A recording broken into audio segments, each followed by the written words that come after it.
सलाम दोस्तों, मैं हूं उमेश मुनीर। आप देख रहे हैं हमारा यूट्यूब चैनल। दोस्तों, जंगे झूठ से नहीं, इखलाकी बर्तरी से, कौमी अज़म से और पेशावराना महारत से जीती जाती हैं। ये पाकिस्तान ने अपने हमसायों को बता दिया है। और भारतीय एयर चीफ का 3 माह के बाद मज़े का खेज बयान जो कि पाकिस्तान के हवाले से दिया गया और कहा गया कि पाकिस्तान के तैयारे भी गिरे हैं। उसके बाद भारत को उसकी शाहरग से पकड़ लिया है, जिसके बाद ना तो वो हिल पाएंगे, ना आगे जा पाएंगे, ना पीछे जा पाएंगे। अगर तो हमारा चैलेंज एक्सेप्ट करेंगे जो कि पाकिस्तान ने उनको ऑफिशियली अब दे दिया है, ओपन चैलेंज दे दिया है, उसके बाद अगर उसको एक्सेप्ट कर लेते हैं तो वो झूठे करार पाएंगे। अगर नहीं एक्सेप्ट करते हैं तो एक्सपोज हो जाएंगे। अब उनके लिए कोई भी चारा नहीं छोड़ा है। भारतीय एयर चीफ का बयान बैकफायर कर गया है, उल्टा उनके ऊपर पड़ गया है। ये एक हिकमत अमली थी दोस्तों, ये एक महज बयान नहीं था, ये एक हिकमत अमली थी जो कि पाकिस्तान के खिलाफ लॉन्च की गई थी, लेकिन वो शुरू होने से पहले ही खत्म हो गई, पिट गई। कैसे पिट गई? पाकिस्तान ने अब कौन सा नया चैलेंज भारत को कर दिया है और उसका क्या मतलब है, इस सब पर गुफ्तगू करेंगे आज की इस वीडियो में। लेकिन उससे पहले हमारी आपसे 10 बस्ता गुजारिश है कि इस चैनल को लाइक कीजिए, सब्सक्राइब कीजिए और बेल आइकन को लाजमी दबा दीजिए ताकि हर नई आने वाली वीडियो आप तक बर वक्त पहुंच सके। दोस्तों, हुआ क्या? हुआ ये है कि अब भारत ने स्टडी किया कि आखिर कैसे पाकिस्तान ने इस तमाम तर सिनारियों को हैंडल किया और उसके बाद पाकिस्तान को एक्सेप्ट किया गया। आलमी तौर पर पाकिस्तान की पजीराई हुई, पाकिस्तान की जो बात है वो मानी गई। ये हम भी करते हैं, हम भी वही सब कुछ करते हैं जो कि पाकिस्तान ने किया और हो सकता है फिर हमारे भी सारे मसाइल हल हो जाएं। हमारी जो खारजा महाज के ऊपर शिकस्त है वो भी ख़त्म हो जाए। मैदान जंग के अंदर जो हमने मार खाई है शायद वो भी कवर अप हो जाए। और फिर उन्होंने पाकिस्तान को जब स्टडी किया तो पता लगा पाकिस्तान ने तैयारे गिराने का दावा किया था। फिर इन्होंने कहा हम भी कर देते हैं। फिर ये सोए उठे, एक दिन सोचा कि 5 तैयारे कह देते हैं, तो फिर आज उन्होंने 5 या 6 का जो तैयारों का फिगर है वो बता दिया कि पाकिस्तान के हवाले से वो हमने गिराए हैं। हाँ, उसके बाद फिर जो हमारे एक्सपर्ट्स हैं उन्होंने इनका जो ये बयान है उसको एक्सपोज करना शुरू किया और उसके अंदर जो ब्लंडर्स हैं वो पकड़ना शुरू किए और इनके जो एविडेंस, भोंडे एविडेंस दिखाए गए थे उनको भी उनका तिया पांचा भी कर दिया और बता दिया कि ये जो एयर बेसिस का जिक्र कर रहे हैं ये तो वो एयर बेसिस है जहां पे हमारे ये वाले तैयारे खड़े नहीं होते।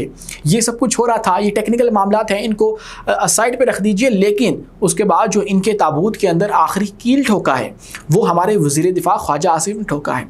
उन्होंने बड़ी सादा सी बात की है, एक तवील पैगाम ट्विटर के ऊपर उन्होंने शाया किया और उसके अंदर उन्होंने एक चैलेंज किया है।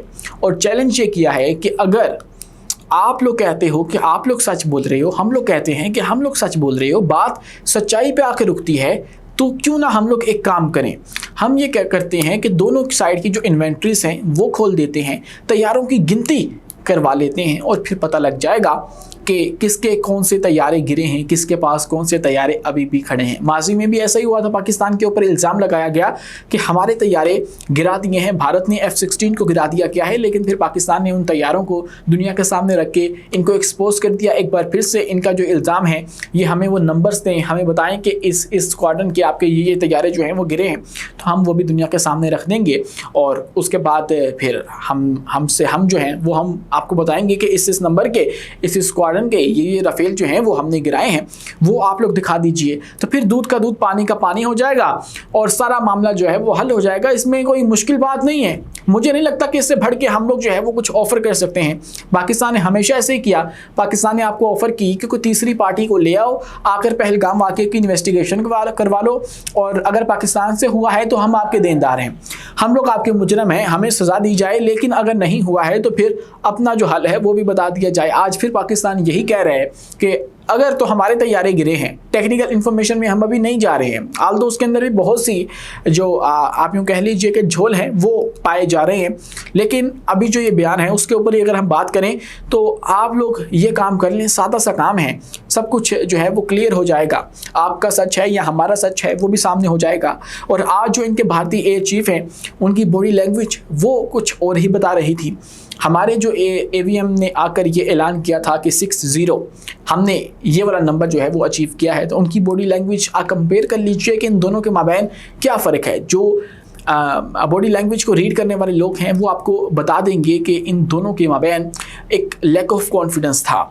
और कॉन्फिडेंस तब आया करता है तब जब आप जो है वो सच बोलते हैं, जब आपकी बात के अंदर सच नहीं है, आपके पास कोई ग्राउंड्स नहीं है, आपके पास कोई एविडेंस नहीं है, तो फिर आप जो है वो कॉन्फिडेंस भी अचीव नहीं कर सकते, तो फिर सर झुकाना आपको पड़ता है, जो कि आज भारतीय एयर चीफ झुकाकर ये प्रेजेंटेशन देते रहे और दुनिया ने एक बार फिर से उनको बाय करने से इनकार जो है वो कर दिया है। और ये वाली हिकमत अमली भी उनकी नाकाम हो गई कि पाकिस्तान को कॉपी करते हैं।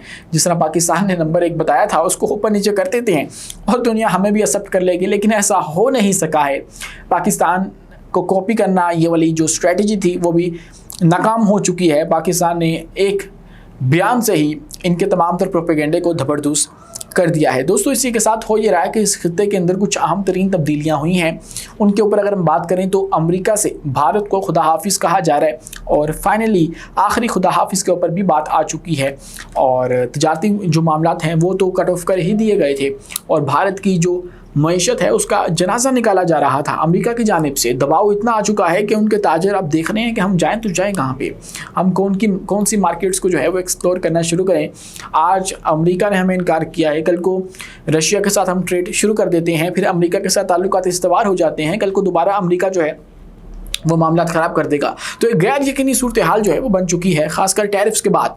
अब हो ये रहा है कि यहाँ पे जो कुछ अहम तरीन दौरे थे राजनाथ सिंह के, इनके दिफाई मिनिस्टर जो हैं, डिफेंस मिनिस्टर हैं भारत के, उन्होंने वो भी कैंसिल कर दिया है अमेरिका का।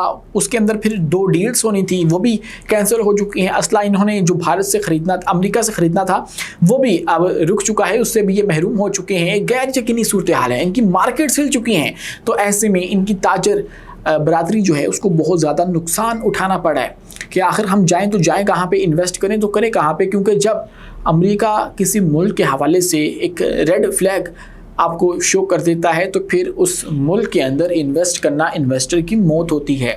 कोई भी मुल्क जो है वो कोई आपका इन्वेस्टर जो है मुल्क के अंदर इन्वेस्ट नहीं करता है जब तक अमेरिका की तरफ से उसको ग्रीन सिग्नल ना हो। अमेरिका का भरोसा आपके ऊपर, पूरी दुनिया का भरोसा तस्वुर किया जाता है। तो फिर इसलिए भारत के अंदर से जो शेयर्स हैं वो भी निकाले जा रहे हैं, अपना पैसा निकाला जा रहा है। ताजर तबका जो है उनका अपना लोकल वो तो बुरी तरह से मुतासिर हो ही चुका है। डबल गेम जो ये रशिया और अमेरिका को लेकर कर रहे थे वो भी पकड़ी गई है। रशिया से सस्ता तेल ले लो, फिर ओपन मार्केट में उसको सेल कर दो। अब ट्रंप इसको टॉलरेट नहीं कर रहा है, उसकी मुतअद्दिद रीज़न्स हैं, उसके अंदर पाकिस्तान भी इन्वॉल्व है। पाकिस्तान ने ही ये सब कुछ करवाया है और अपने कामयाबी से पत्ते खेल के ये सब कुछ करवाया गया है। ब्लूमबर्ग ने इसको कल सेकंड कर दिया, इस बात को कंफर्म कर दिया कि पाकिस्तान ने अपने जो पत्ते खेले उसके बाद पाकिस्तान अमरीकी सदर का एक पसंदीदा मुल्क बन चुका है। आज के लिए इतना ही। अपने मेज़बान उमैस मुनीर को दीजिए इजाज़त, मिलते हैं अगली वीडियो में किसी नई मालूमात के साथ। शुक्रिया, अल्लाह हाफिज़।